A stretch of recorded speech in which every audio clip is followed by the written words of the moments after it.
Vai lá. Boa noite a todos. Nossa reunião de hoje nós temos como convidado o professor Elcio, responsável pelo departamento de uroandrologia do Serviço de Urologia da UERJ, do Hospital Universitário Pedro Ernesto. E é um prazer nosso recebê-lo aqui hoje para falar para a gente sobre um tema muito importante, né? Quando a gente fala em uro-oncologia, muitas vezes a gente está preocupado apenas com câncer, e, na realidade, a gente tem que ter uma preocupação muito grande com a questão funcional do paciente também, principalmente falando na relação ao câncer de próstata. Então, o Elcio vai falar para a gente hoje sobre a reabilitação peniana pós-prostatectomia radical. Elcio, muito obrigado aí por aceitar o nosso convite. Primeiramente, eu queria agradecer aí ao Paulo e ao Fernando aí esse convite, né? Fiquei bem lisonjeado aí de fazer essa aula para vocês. Eu procurei colocar o que tem de mais novo, né? Tem um artigo bem completo aí falando a respeito da reabilitação peniana, então eu peguei alguns artigos e fui complementando o que a gente tem feito até no nosso dia a dia, né? Na nossa prática diária. Então, nós vamos falar de reabilitação. Para falar de reabilitação, eu quis fazer uma pequena introdução a respeito da própria cirurgia e das causas da disfunção erétil na próstata radical. O que acontece? A prostatectomia radical é a cirurgia mais comum para o CA de próstata localizado. Então, a gente tem observado até mesmo no Pedro Ernesto, né, o Fernando e o Paulo têm mais vivência que eu nessa área, que cada vez mais a gente está fazendo diagnósticos precoces. Então, a gente vê pacientes de 40 e poucos anos tendo câncer de próstata e sendo submetido a uma cirurgia dessa. E como a gente sabe, é uma cirurgia que não é exímio de efeitos colaterais. Ela pode ter efeitos colaterais, dentre eles a disfunção erétil e a incontinência urinária. E a disfunção erétil seria uma complicação que deixa, né, o incomodado. E essa disfunção erétil da prostatectomia radical, ela depende de vários fatores. Então, quer dizer, quais seriam os principais fatores para o paciente evoluir com o quadro de disfunção erétil? Idade do paciente, experiência do cirurgião, então é extremamente importante. A gente sabe que quanto maior a bagagem do cirurgião, melhor será o resultado cirúrgico. Função erétil pré-cirurgia. Então, isso é um fator importantíssimo a ser avaliado. A ereção antes da cirurgia. Aquele paciente que não tem ereção antes da cirurgia, não adianta que depois da cirurgia não vai ter. Comorbidades, principalmente pressão alta, diabetes, coronariopatia, extensão do nervo espéreo. O que é isso? É aquela história do nós poupamos nervo, não poupamos nervos, nós entramos intrafacial, interfacial, extrafacial, né? Que é muito comum você ver esses planos na cirurgia robótica, e a cirurgia aberta versus a cirurgia robótica. Então, tudo isso são fatores que vão influenciar na disfunção erétil. E a gente sabe que a porcentagem de disfunção erétil varia muito na literatura. A gente tem algumas séries falando em até 80% de disfunção erétil. Claro que depende muito do cirurgião, do trabalho, do M. Então, isso é algo extremamente discutível. O que nós temos que saber é que isso acontece. Bom, visto isso, eu acho importantíssimo a gente falar da fisiopatologia da disfunção erétil. Então, eu coloquei alguns tópicos aqui só para ir me lembrando que a gente vai procurar aprofundar um pouco mais. Então, qual que seria a principal causa? Uma neuropraxia. Essa neuropraxia, que seria o quê? Seria a dormência do nervo.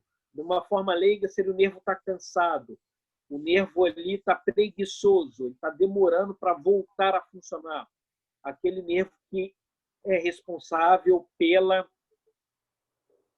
secreção do óxido nítrico para que ocorra vasodilatação. A gente sabe que o óxido nítrico ele vai ser secretado pelas terminações nervosas. Então, quais seriam as causas da neuropraxia? Trauma direto após a cirurgia. O que é isso? Na hora da dissecção, você lesa os nervos responsáveis pela ereção. Lesão termal.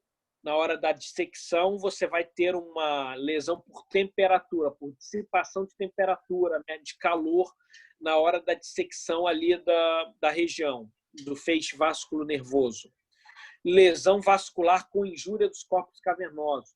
Existem alguns trabalhos até que mostram que aquele ponto que a gente dá para fazer a ligadura da plexo dorsal do pênis pode estar relacionado à disfunção erétil.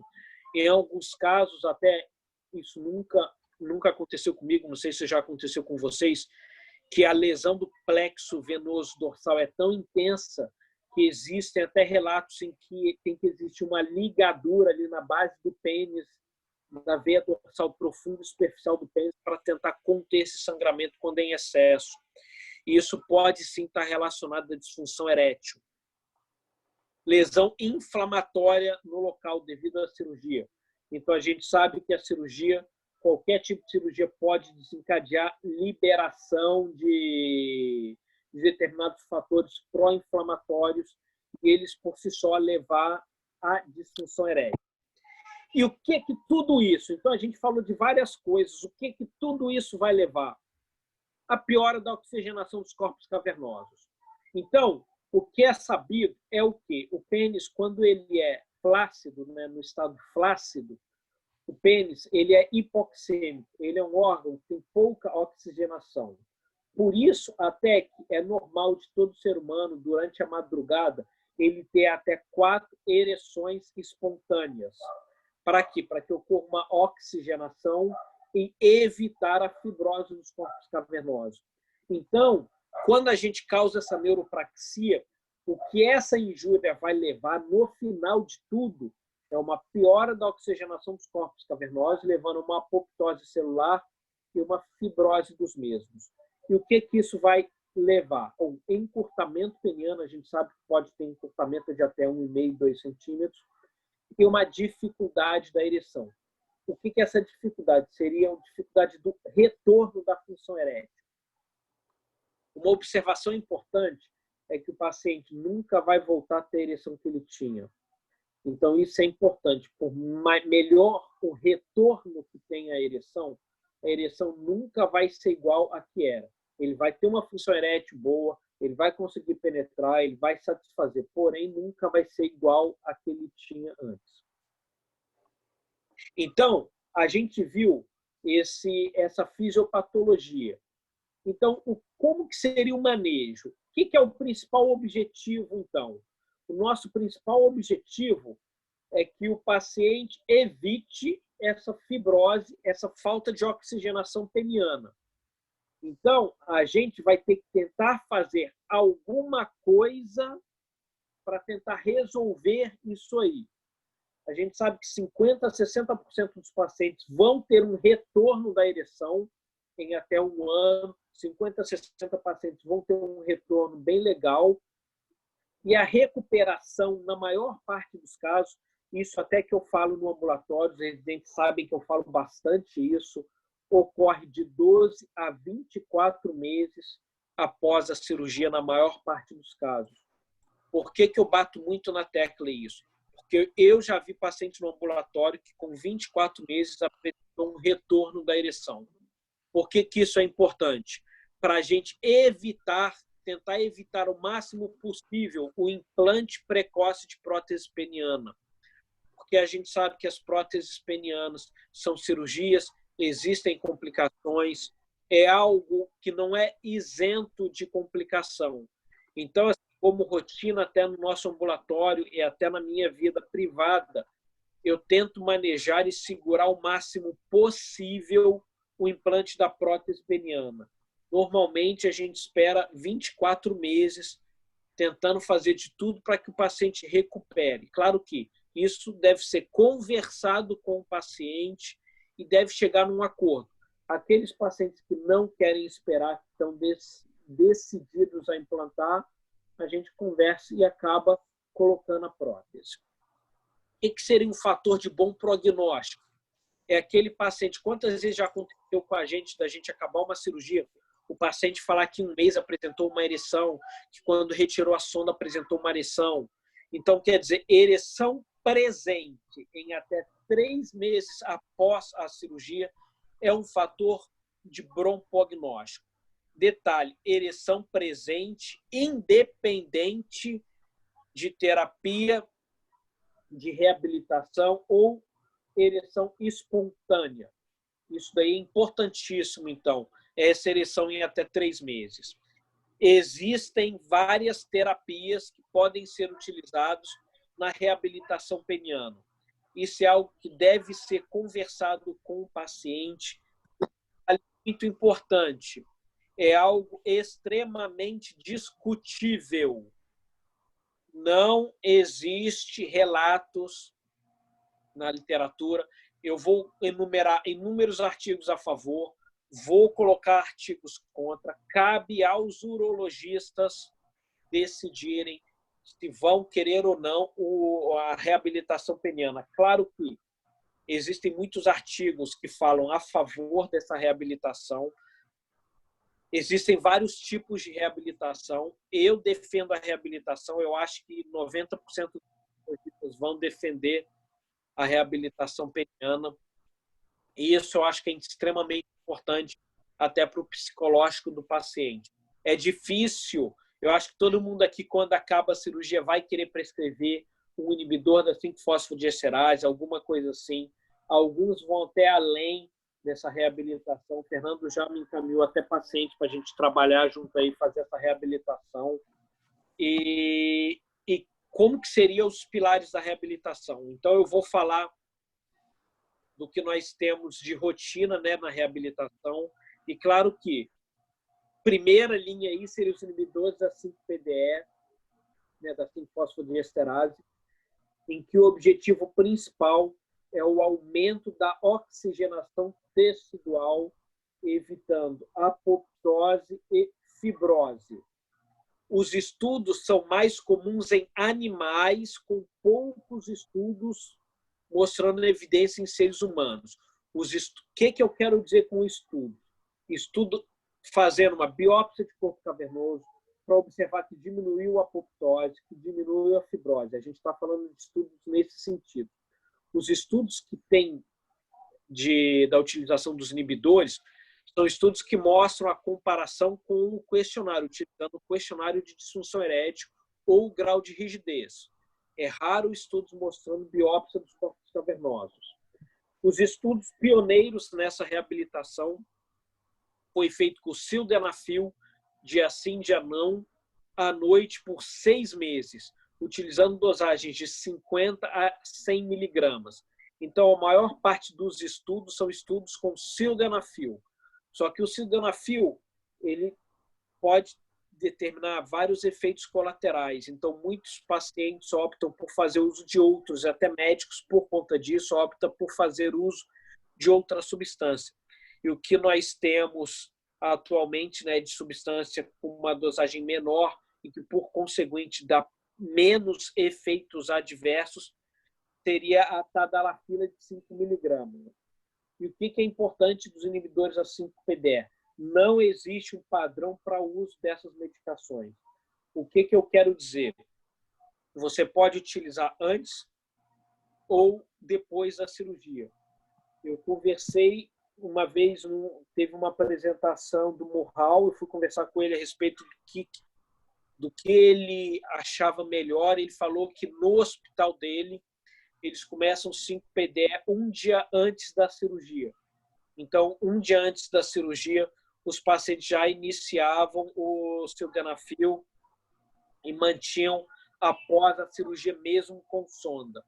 Da mesma maneira, eu já vi artigos falando de 1 mês após a cirurgia, 3 meses após a cirurgia, 6 meses após a cirurgia e retirada da sonda.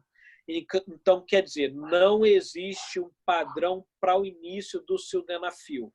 E o nosso principal objetivo com a utilização dele é tentar melhorar a oxigenação tecidual, evitando a apoptose e fibrose. Associado ao sildenafil, nós temos também a bomba a vácuo. A bomba a vácuo, existem trabalhos bem bacanas a respeito da bomba a vácuo, da utilização do mesmo. e até mesmo com retornos bem significativos. A bomba a vácuo, a gente associa a bomba a vácuo com os inibidores da 5-PDE, e quanto à utilização, os artigos já são bem categóricos quanto à utilização. Eles orientam a iniciar 1 mês após a cirurgia.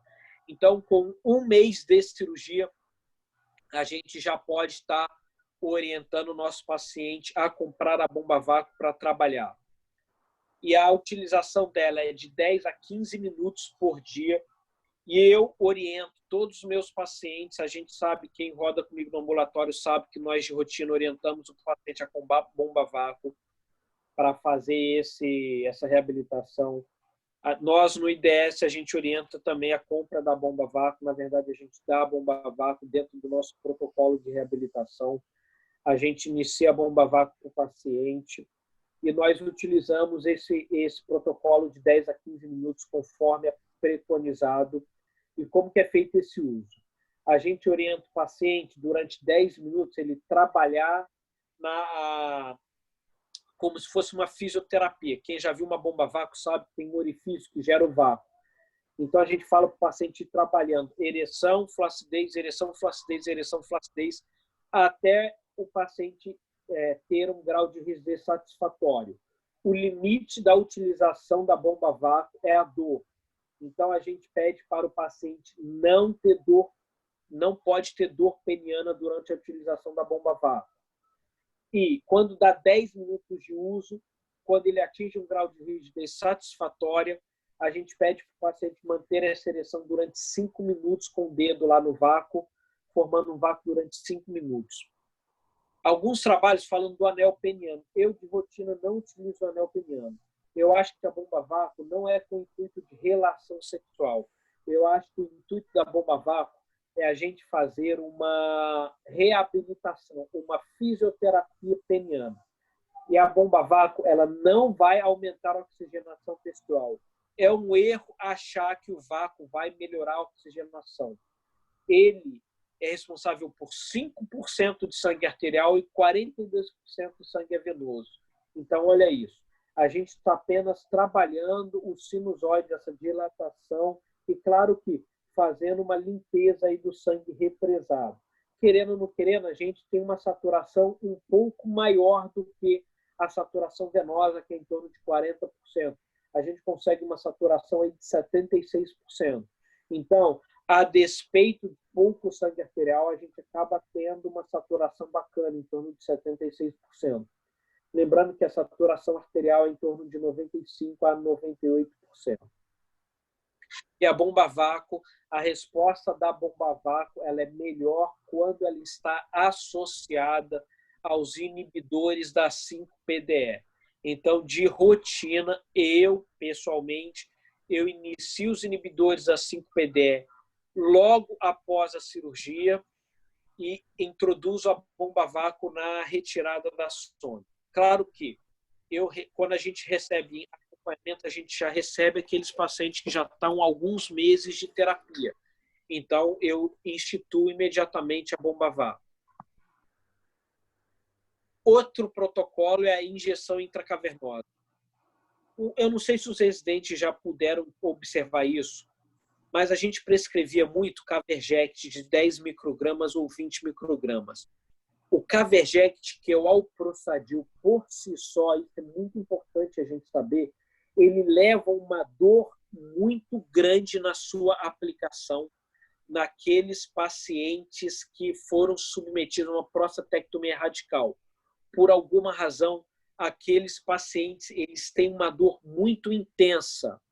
Então, opta-se por associar o alprostadil com fentolamina e com papaverina, formando um trimix. E naqueles pacientes em que não toleram a utilização do trimix, eu tenho pacientes lá na clínica que a gente faz o trimix, o paciente não aguenta de dor, a gente opta por fazer o bimix. O que seria o bimix? Para aqueles que não conhecem, o bimix é a combinação da papaverina com a fentolamina.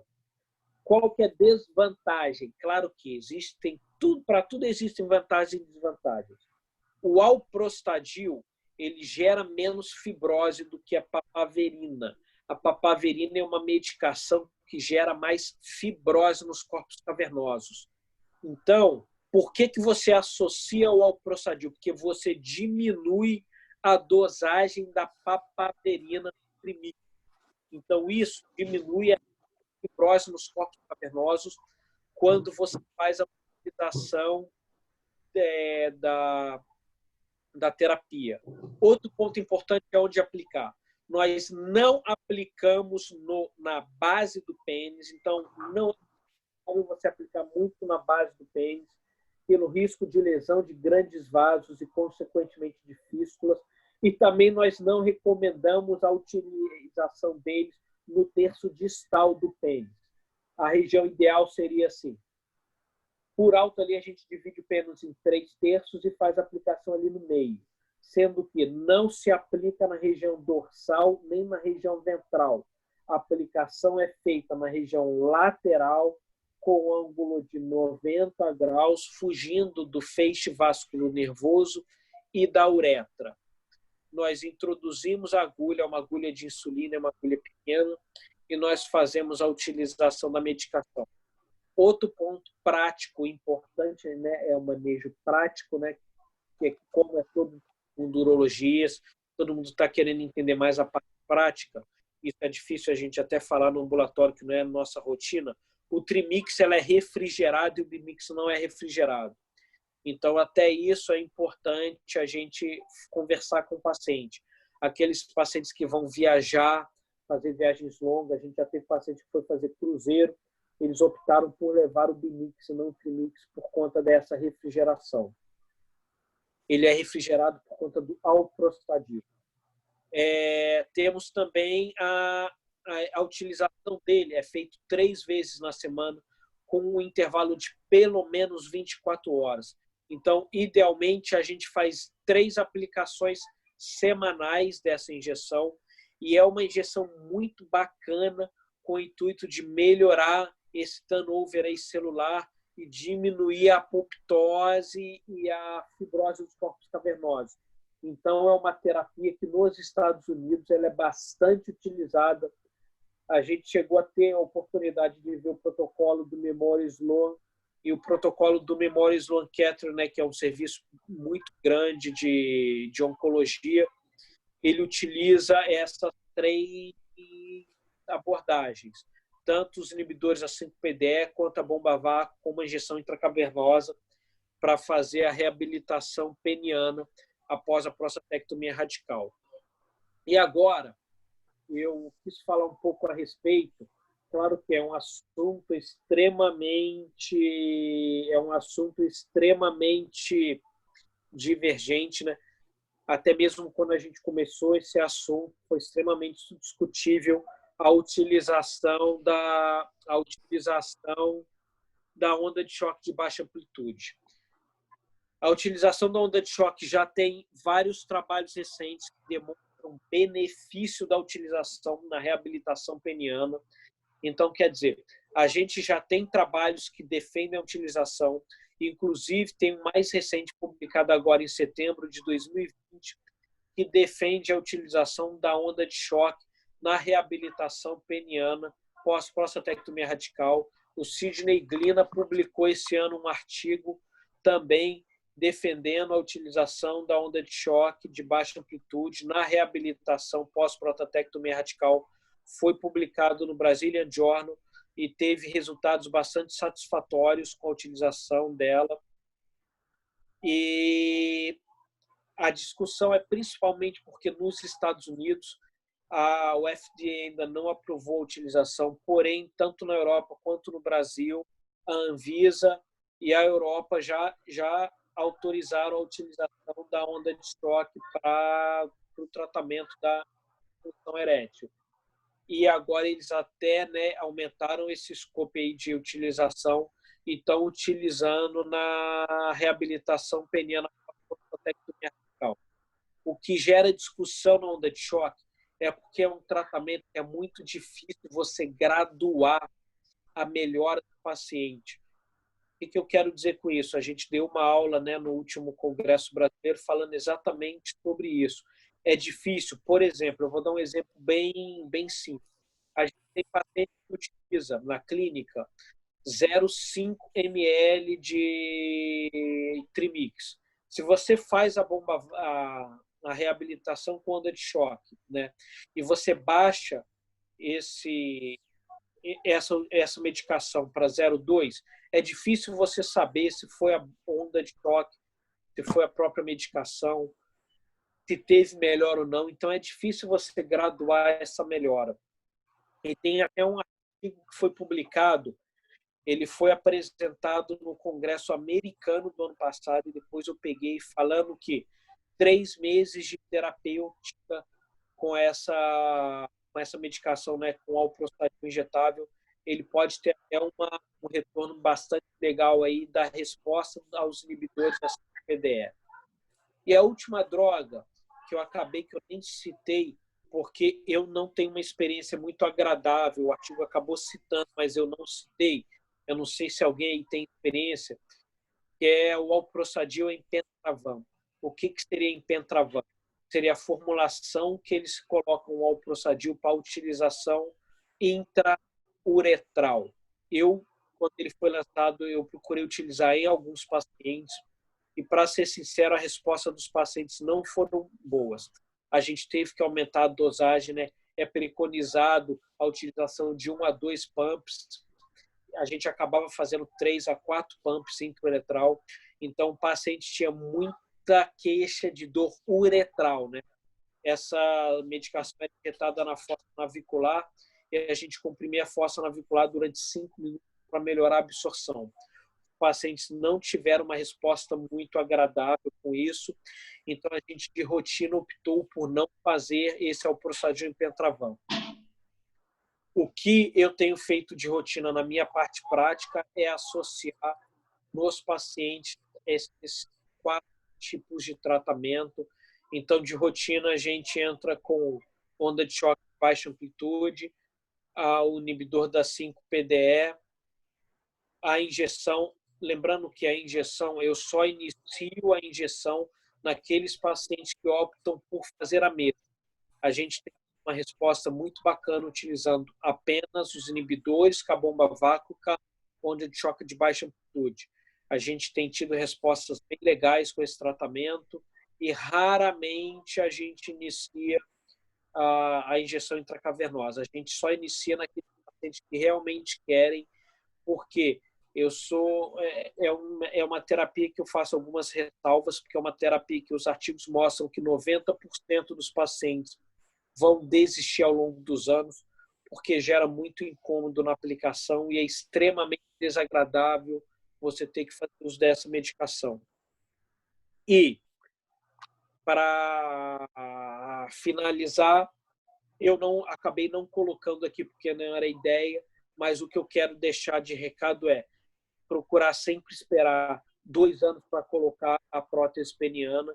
Então, antes de colocar, a gente trabalha muito com o paciente, aqueles pacientes que não conseguem ter uma resposta satisfatória. A partir de 1 ano e meio a 2 anos, a gente opta por colocar prótese peniana.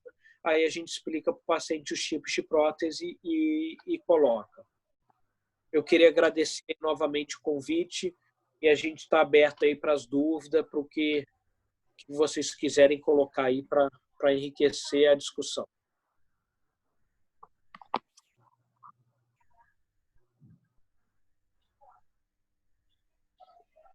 Vou fazer um comentário aqui, Fernando. Primeiro, parabenizar o professor Elcio pela aula. Com certeza, na UERJ, acho que é um dos que mais tem rotina com esse reabilitação peniana e tudo mais. E fazer um comentário, é uma coisa que foi totalmente off-label.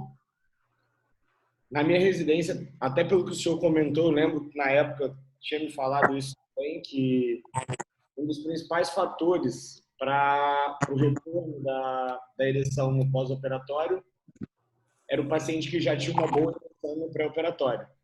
Isso. Então, de maneira totalmente off-label, o Helder, que foi no R3, fazia isso também.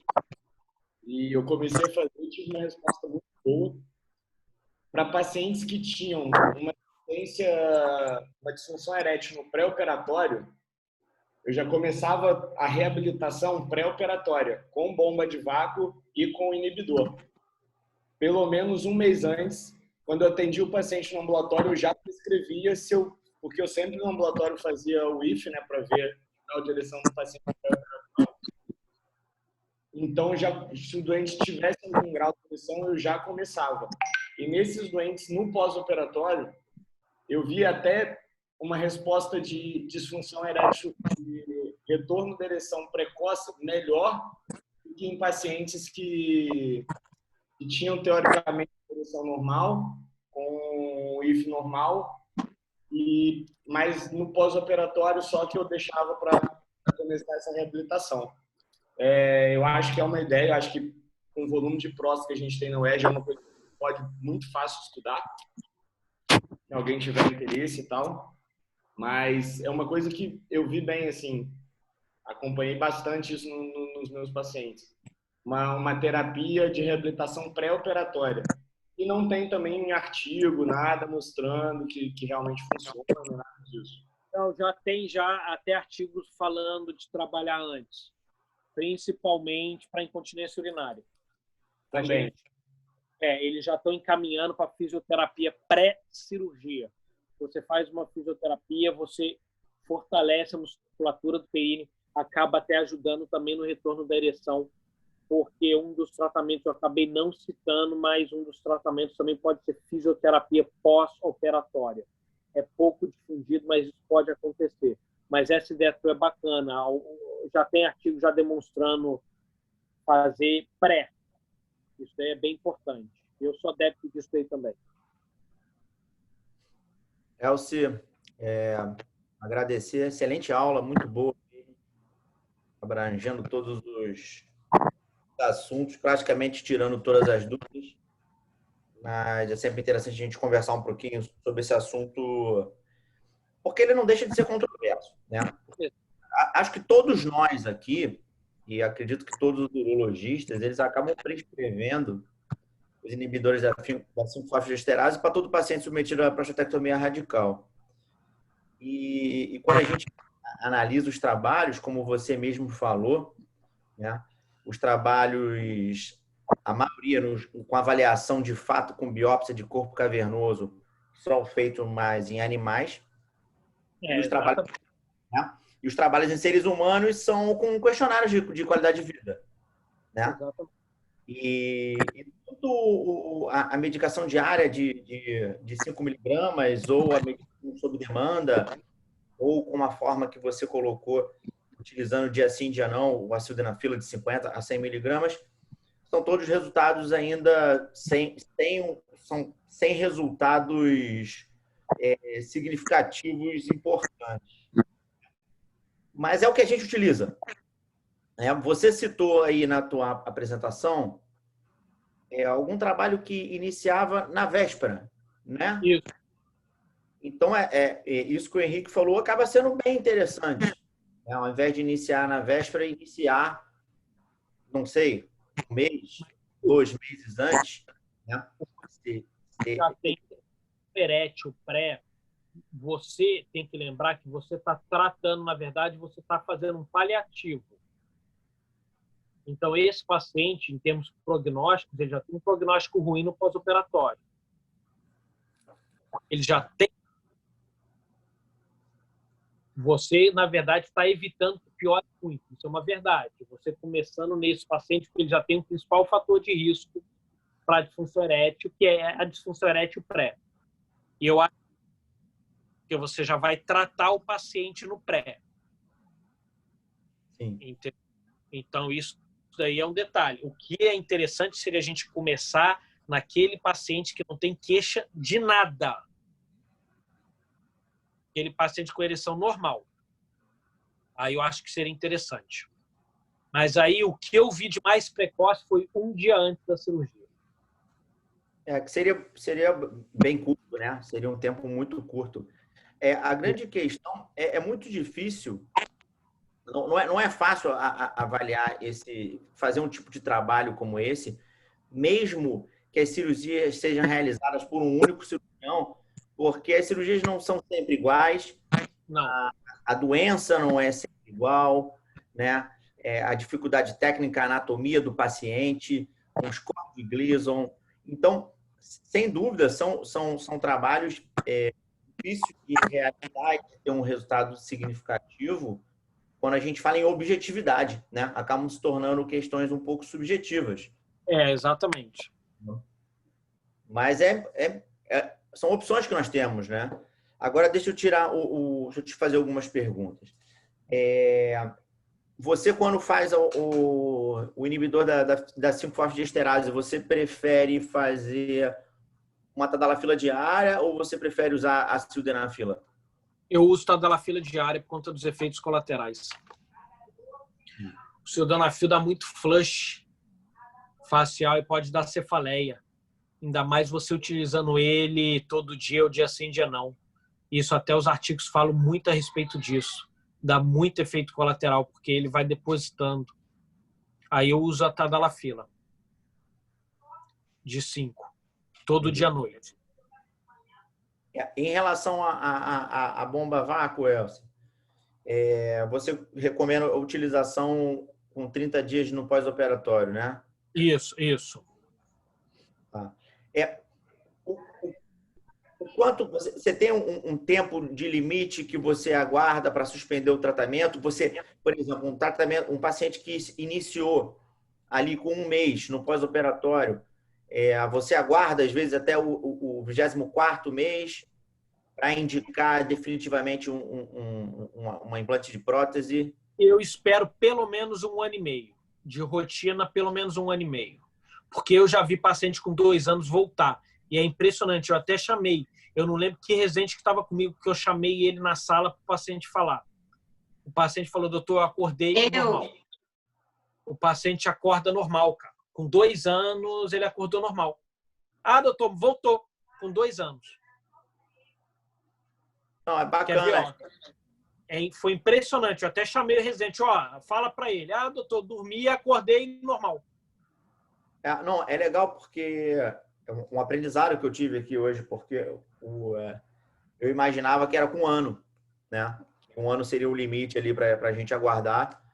E saber que na literatura hoje em dia até tem relato para a gente aguardar até 2 anos. Bacana, né? Porque, como você mesmo falou na tua apresentação, é uma cirurgia que existe complicações, né? Não é uma cirurgia inócua, é uma cirurgia que pode dar problemas.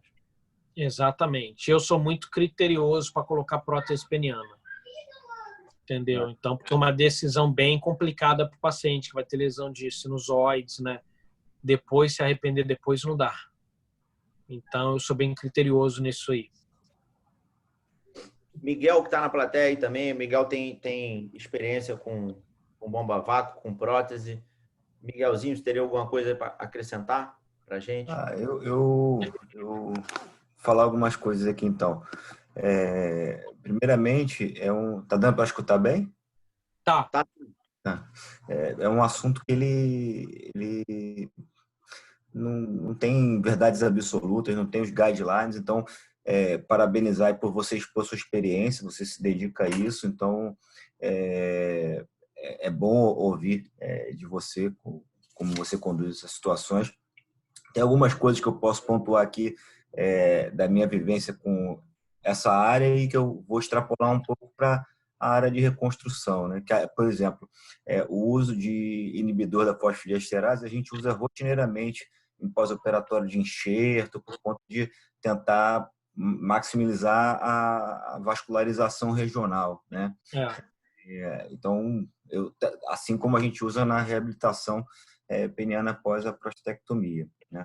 Em relação ao teste de ereção fármaco-induzido, né? Então, o TEF, o Caberject, as medicações intracavernosas, a gente não tem uma experiência ruim com o Prostadil. A gente gosta muito, mas a gente usa exclusivamente o Caberject, porque ele tem uma agulha bem fininha, delicada para fazer a injeção. Não costuma ter muita dor na aplicação, mas eu compreendi aí na sua experiência teve esse resultado e utiliza outras medicações. A gente sai um pouco do Bimix e Trimix porque a gente não tem isso no mercado, são medicações manipuladas, você tem que trazer de São Isso. Paulo, enfim, isso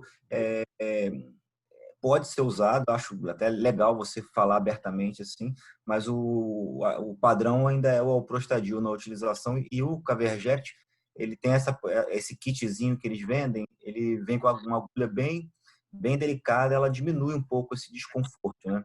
A gente às vezes amplia um pouco a dose, faz até 30 microgramas e, enfim, é positivo, principalmente quando o paciente tem já algum grau de turgência. Por mais que ele não tenha uma ereção que permita a respiração, às vezes ele tem uma turgência e a gente enxerga isso como muito positivo, né, também, nesse momento. Em relação às ondas de choque, a gente usou durante um tempo, né, para pacientes com peroni e algum grau de disfunção erétil, né? Em relação à curvatura peniana, não tem nenhum resultado. A gente parou de utilizar, até porque o estudo era mais voltado para a curvatura peniana. Então, a gente abandonou as ondas de choque.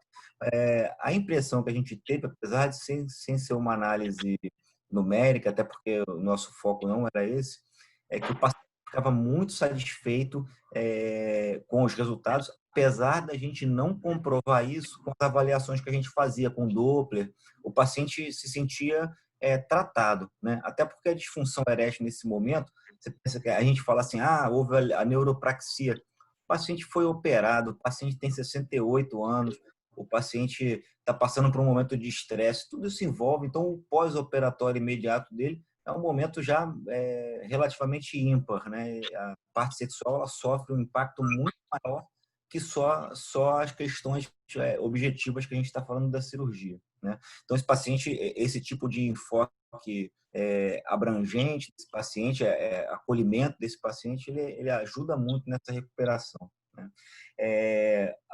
Outras duas coisas que eu queria perguntar, Elcio, então, para tentar enriquecer. Só uma coisa, que a bomba de vácuo, a gente usa uns protocolos diferentes. Como a gente sabe, a bomba a vácuo ela faz um enchimento com hipóxia. Então, a gente gosta muito de entender que ela ela estica o corpo cavernoso, até porque tem aquela história do encurtamento temporário do pênis. Isso. É um trabalho do Rui, né? O El, fala do encurtamento temporário do pênis, que em torno de 1 ano o pênis tem uma tendência a retornar ao tamanho normal, né? Mas a gente gosta muito de usar porque o paciente que está sem ereção, o pênis fica em repouso completo. Então a gente usa algum tipo que pode ser a bomba a vácuo, às vezes até o alongador convencional, para ser mais fácil de usar. A gente consegue usar tempos maiores. Tudo isso potencializa, né, de alguma forma essa recuperação, apesar de a gente não ter número para fazer essas afirmativas com força, né? Então, as duas perguntas que eu ia te fazer, a primeira em relação ao tipo de abordagem que você faz com o paciente em relação ao tamanho de pênis, se isso é uma queixa frequente para você ou não, né? E se você utiliza Doppler na avaliação desses pacientes em algum momento, você faz um teste de ereção, você avalia a resposta quando você está fazendo a reabilitação com medicação intracavernosa, se você faz algo Doppler em algum momento, e se você abandona algum desses tratamentos, caso o paciente não tenha nenhuma resposta, ele refere que não altera nada, mas mesmo assim você mantém a medicação, ou você usa a resposta parcial, uma pequena turgência como um fator para insistir nesse tratamento, ou você desconsidera isso, né? Assim, até a sua pergunta foi boa. Na verdade, o que acontece é que quando o paciente está com a falência, né, eu paro o tratamento, eu oriento o paciente. Na verdade, assim, eu inicio sempre com o inibidor da 5-fosfodiesterase, né, com bomba a vácuo e com a onda de choque. Os pacientes, eles até queixam-se do encurtamento peniano. O Rui comprou um livro, a gente tem um livro lá no último congresso europeu, cara, que eu não sei se você conhece, se depois vou até te passar o nome, que ele fala muito desse protocolo da bomba a vácuo. E existem trabalhos, ele citou vários trabalhos em que a bomba a vácuo pode aumentar o pênis em até 1 centímetro. Então, a bomba a vácuo, eu nunca falo isso para o paciente, mas explico sempre que o pós-operatório pode existir esse encurtamento peniano, porque a gente tira um pedaço da uretra dele e a gente liga estruturas lá dentro, isso pode acontecer. Isso eu converso com o paciente. E dentro do protocolo, eu começo sempre o inibidor da 5-PDE junto com a onda de choque. Na terceira sessão da onda de choque, a gente inicia a bomba a vácuo. Eu tenho visto respostas muito positivas, né, dos pacientes com o tratamento. Te falar que é por conta se ele iria voltar espontaneamente ou não, eu não sei te dizer isso.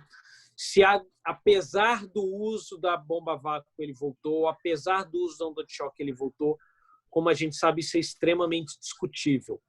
Mas assim, eu procuro, a gente tem um protocolo, né, nosso, a gente faz uma terapia por 6 meses e eu procuro manter isso até o final, porque eu já vi pacientes demorarem para responder apenas no final. Agora, aqueles pacientes que não respondem ao longo desses 6 meses de terapia, aí sim eu faço um TEF neles. Aqueles pacientes que não apresentam resposta alguma ao tratamento, por exemplo, comecei o tratamento, o paciente não respondeu nada, está difícil, não teve ereção alguma, terceiro mês de tratamento, terceiro mês pós-operatório, né? Chegou na metade do tratamento e ele não respondeu nada, aí eu faço um TEF nele. Eu faço um TEF com ultrassom e avalio o que está acontecendo.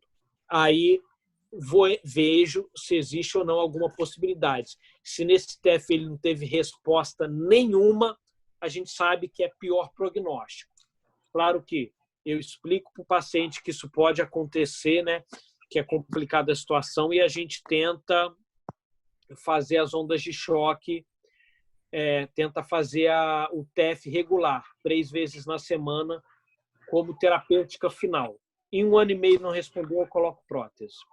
Eu tô falando isso pelo seguinte, que uma coisa é quando a gente faz um tratamento e acompanha esse paciente de forma a avaliar o resultado com um questionário, com uma questão. Outra coisa é a vida real. Então, por exemplo, eu odeio o anel peniano, mas se o paciente coloca o anel e ele consegue ter uma relação, enfim, eu vou orientar ele a melhor forma de fazer isso, né? Se ele consegue uma turgência parcial com uma injeção intracavernosa e aquilo ajuda ele na relação sexual em casa, nem que seja sem penetração, eu vou incentivar a fazer. Exatamente, isso. Mas eu tenho uma tendência a não aderir a esses tratamentos que ainda tem uma resposta não tão comprovada.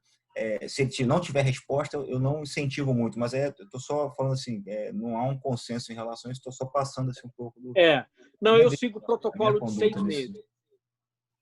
Eu mantenho 6 meses dentro do protocolo, né, baseado na literatura e tal, eu mantenho 6 meses. Agora que alguns pacientes que não estão melhorando, né, passado 1 ano e meio, 2 anos, aí a gente opta por colocar prótese. Inclusive, a gente até está colocando em alguns que, infelizmente, não responderam ao tratamento. Mas é discutível. Elcio, parabéns, ótima apresentação. Acho que foram ótimos comentários que todo mundo fez, Henrique, Fernando, Miguel. Acho que eu tenho um pouco a acrescentar. Eu acho que o que você falou, o mais importante na consulta ali, porque o paciente vai operar a próstata, né? Como você falou, o paciente que não tem ereção prévia não vai ter ereção depois. Eu acho que tem que adequar expectativas. Eu sempre falo para o paciente 2 coisas na consulta. Eu vou indicar a cirurgia, a prostatectomia. Primeiro, que ele vai urinar diferente, não vai ser nem melhor nem pior, vai ser diferente. A primeira coisa que eu falo. E a segunda é a questão da ereção. Eu sempre falo que ele vai perder a ereção. Eu acho isso uma coisa muito importante. Porque existe um grande... Na verdade, a cirurgia robótica veio com esse, vamos dizer assim, pulo do gato, né? Dizendo que realmente melhora questões funcionais. E como você falou, por exemplo, na onda de choque, não se conseguiu provar na onda de choque, e na cirurgia robótica, que tem toda uma indústria por trás, realmente é muito difícil a gente fazer trabalho mostrando aspectos funcionais, porque existe uma variedade de possibilidades, como você falou, experiência do cirurgião, tem que parear os tipos de tumor, a idade do paciente. Obviamente que o paciente mais jovem tem melhor resposta, o paciente mais idoso é muito mais difícil, né? O paciente mais magro também. Em relação à cirurgia hoje, né? O paciente, então, ele vem com essa demanda, ele vai lá, doutor, você opera robótica? Eu opero. É melhor o resultado? Aí você fica falando assim, olha, na minha experiência, eu prefiro fazer, porque consigo visualizar melhor o nervo. Particularmente, nos meus pacientes, eu acho que é a melhor. Tá? A gente não tem trabalho comprovando isso, que corrobore. Então, é uma questão de você colocar as expectativas no seu devido lugar, né? E em relação à reabilitação, o que eu faço na prática é o inibidor da fosfodiesterase. Eu começo no pós-operatório, tadalafila 5 miligramas e 20 miligramas sob demanda. Eventualmente eu uso bomba de vácuo, aí eu encaminho para o fisioterapeuta que tem mais experiência com isso. E quando vai fazer injeção intracavernosa, eu uso mais o alprostadil por facilidade. Quer dizer, até o alprostadil ele tem dificuldade de comprar, né? A gente não encontra, o trimix é manipulado, é um problema isso que a gente tem, né? Mas quando eu indico, a gente tem algumas farmácias que a gente consegue encontrar, eu mostro como é que faz, como o Elcio falou, no terço médio do pênis, né? Evitando uretra e região dorsal do pênis. E uma outra coisa que é importante também é que os pacientes hoje vêm muito com uma demanda, os pacientes hoje são mais instruídos, né, de uma forma geral, claro, mais os pacientes do privado, né? Eles perguntam, doutor, então é possível preservar o nervo de um lado, né? Então tem toda uma questão, o Elcio falou intrafacial, inter e extra, então hoje se fala muito em preservação parcial, total, parcial, unilateral, você pode fazer uma preservação parcial. E isso é algo extremamente importante porque tem essa demanda. Então, a gente pode preservar de um lado, né, e do outro você fazer uma cirurgia mais radical. E lembrando também, né, que isso é o ponto fundamental, que a cirurgia da próstata para o câncer ela tem o trifecta, né? E que de todos o mais importante o primeiro é a margem cirúrgica. Então, alguns trabalhos recentes mostraram que aumentou um pouco a margem cirúrgica porque está tendo muita preservação de nervo. Eu, na minha residência, eu sempre falo isso, né? Eu nunca... Hoje, os residentes, eles operam preservando o nervo, se preocupando com isso. Eu não aprendi dessa forma porque não era uma preocupação na cirurgia aberta. Com o conhecimento da laparoscopia e da cirurgia robótica, se tornou uma coisa importantíssima. Então, hoje, a gente sai da residência não só fazendo bem a cirurgia, como fazendo com a preservação de nervo. Mas lembrar que a gente vive esse dilema, né? Margem versus preservação nervosa, até porque se você deixa margem positiva, ele vai para a radioterapia, e muitas das vezes, né? E a radioterapia ela vai trabalhar muito contra essa questão da ereção. Então, adequar expectativas e ser claro com o paciente, nunca prometer ele resultados impossíveis, né? Mas parabéns, muito boa apresentação e ótimos comentários de todos. Obrigado. Acho que quer falar. Tem alguém aí querendo fazer alguma pergunta? Vou deixar só mais um ponto para o Elcio vir falar em outra ocasião. Porque tem as questões também ligadas ao hipogonadismo, né? E lidar nessa situação no paciente que faz uma cirurgia para câncer, que está totalmente relacionada à parte hormonal. Enfim, também tem um envolvimento direto com a parte sexual e também com a parte oncológica. Mas aí é um tema, se quiser falar alguma coisa, obviamente, mas acho que é um tema bem extenso, né? Para discutir. Então, Miguel, muito obrigado pela tua participação, tu enriqueceu muito aqui com a tua experiência. É muito bacana essa interação dos setores do nosso serviço de urologia, e essa interação só faz crescer o serviço cada dia mais. É um prazer, Fernandão. Tamo junto, cara. Você já tem participado aí das nossas reuniões aí regularmente e é ótimo ter você aqui com a gente. Obrigado, cara. Isso que você acabou de citar, eu cheguei até a comentar em off com o Elcio, mas agora vamos fazer esse para outra oportunidade. Mais à frente, uma aula sobre reposição hormonal no câncer de próstata, que é um tema extremamente difícil, extremamente controverso, mas que é uma realidade e seria uma aula sobre isso. E o convite está feito aí, Elcio. Quem sabe Claro, aí aceito com o maior prazer. mais para frente. Isso aí, bacana. Deixa eu só passar um informe. Semana que vem não vai ter reunião, porque é a jornada carioca junto com a mineira. E a programação está muito boa. Muitos dos temas oncológicos que a gente falou vão ser abordados lá. E tem ótimos palestrantes. Eu acho que vale a pena. E na outra semana vai ser o DAIBS, que a gente volta para a próstata. Aí, quer dizer, a gente está na próstata, né, de novo. Tá na próxima. É. Aí depois a gente vai para a bexiga, que perguntaram, não vai ter bexiga, então no outro mês vai para a bexiga e vamos mesclando. É isso aí. Não, beleza. Obrigado aí, Fernando e Paulo, pelo convite aí. Obrigado Muito você. bacana. Estão de parabéns por essa reunião. Muito bacana a ideia. Só vem enriquecer o serviço. Show. Gente, então é isso. Encerrou, Paulão? Encerrou? Vou parar a gravação aqui. Boa.